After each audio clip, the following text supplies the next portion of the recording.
actually, for pediatric kidney transplant, put it on our recommended list. So, but okay, so just clarifying, just recommendation versus requirement. Is it, so you're basically saying it's a requirement, it's not really a recommendation?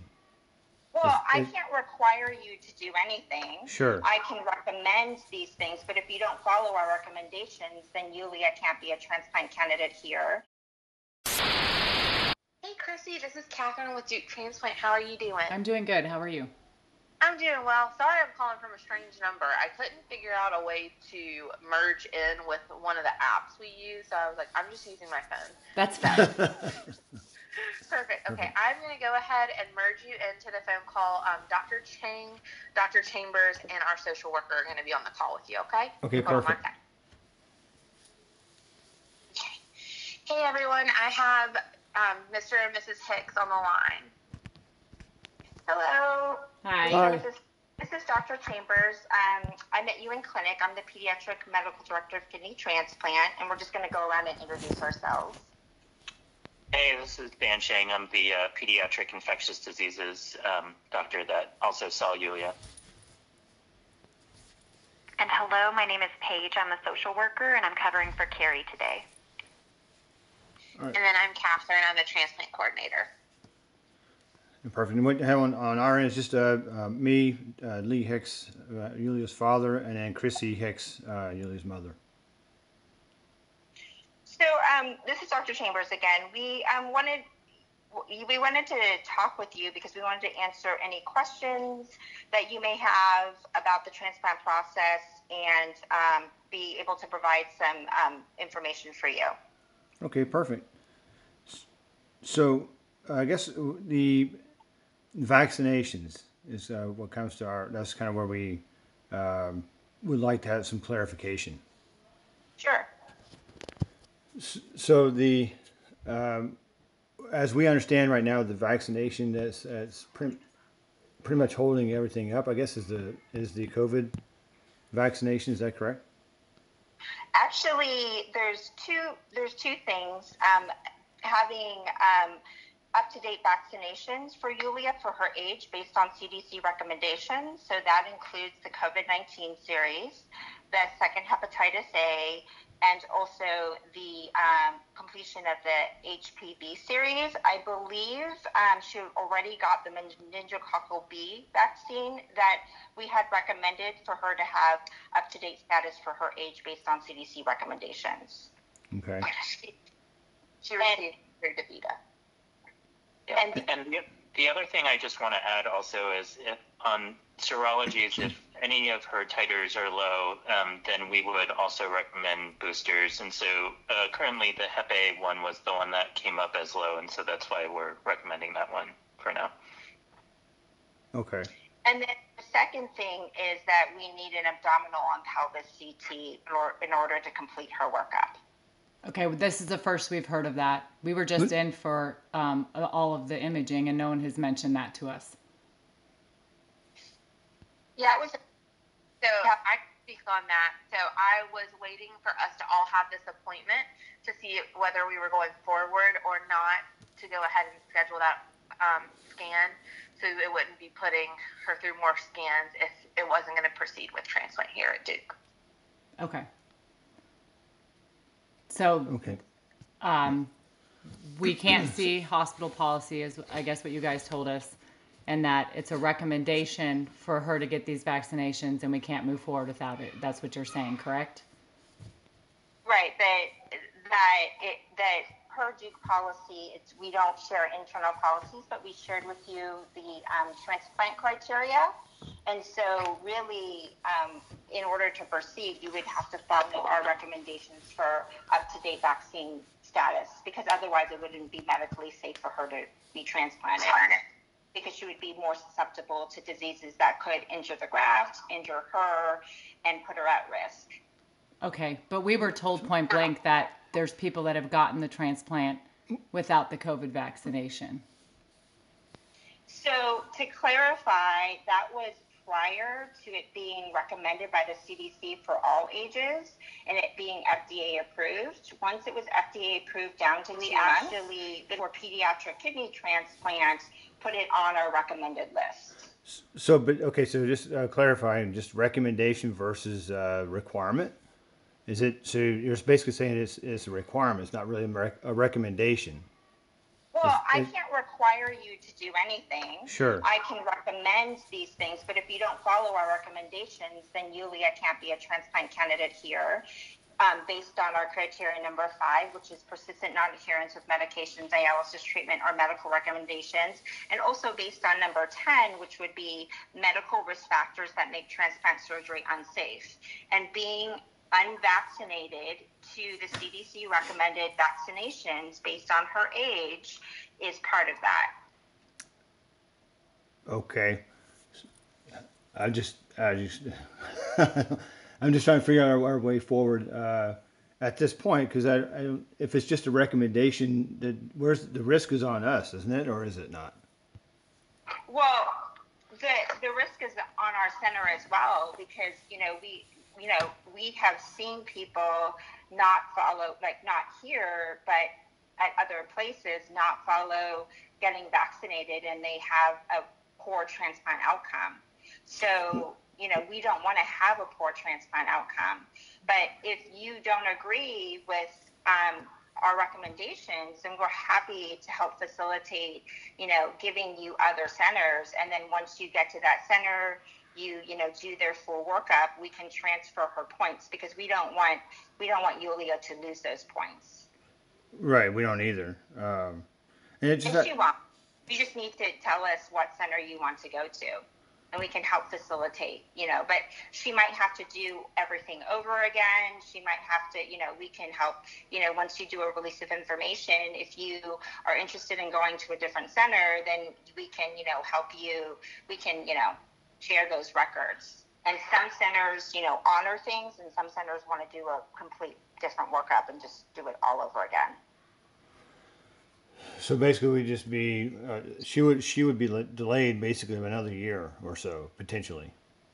Well, it depends on if they accept our workup and our clearances. Right. And I can't speak on the other centers. I understand that totally. I was trying to gather if they wanted to do a whole nother workup. My assumption is, and that's just maybe it's a bad assumption, but it would be that we're basically delaying her another year, depending on what facility. I'm not sure. Yeah. Interesting. Okay.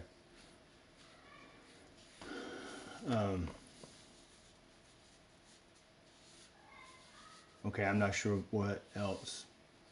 Hey, I just did want to have one more question. You said the other patients that didn't get vaccinated had a poor outcome. What was I mean, I know you can't divulge any real information in terms of like patient stuff. I'm not worried about that. My curiosity is, what was the poor outcome?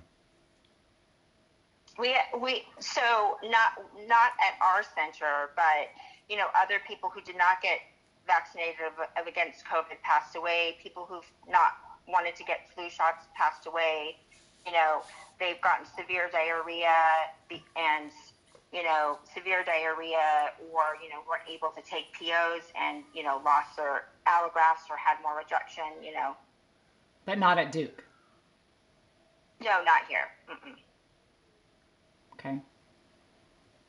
So another question, Dr. Chambers, is out of curiosity, in the patients at Duke that did receive a transplant but did not take the COVID-19 vaccine, how was their result? Was it pretty good? I'm just out of curiosity.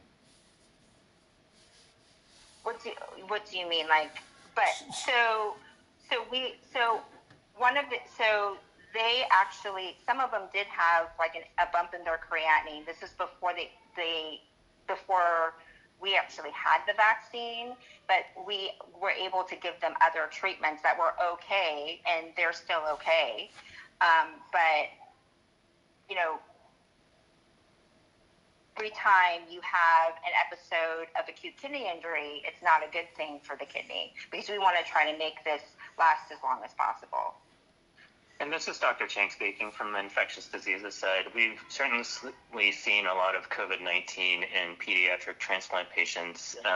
There are costs, including, as Dr. Chambers has said, increases in creatinine when they get dehydrated.